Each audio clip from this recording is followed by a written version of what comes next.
In today's video, I'm going to teach you how to, however, print invoice on QuickBooks. By the end, you'll know exactly where to go, how to find the right invoice, and the best way to print it cleanly or save it as a PDF for later. Start by signing into your QuickBooks Online account. On the left-hand navigation, click Sales. This area brings together everything you've sold, estimates, sales receipts, and invoices, so it's the ideal place to manage what you need to print.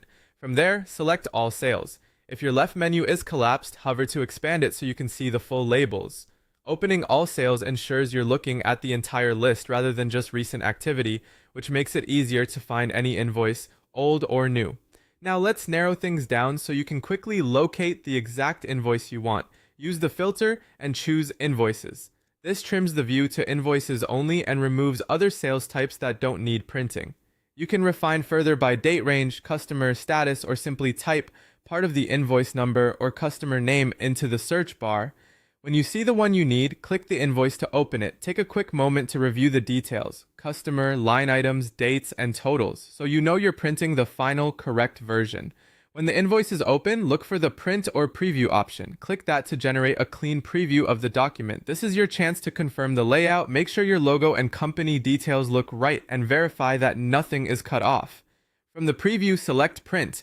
Your browser's print dialog will appear, where you can choose the correct printer, paper size, and orientation. For most invoices, letter size and portrait orientation work best.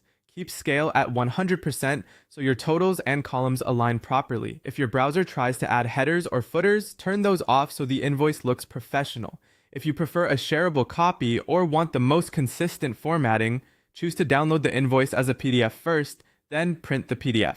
This approach is especially helpful if your preview doesn't open due to a pop-up blocker, or if the formatting looks slightly different across browsers. If a new window doesn't appear, allow pop-ups for QuickBooks in your browser settings and try again. That's it. You've navigated to Sales, filtered for invoices, opened the one you need, and printed it either directly from the preview or by downloading a PDF first. Save time by reusing these steps whenever you need a paper copy or a polished digital file for your records.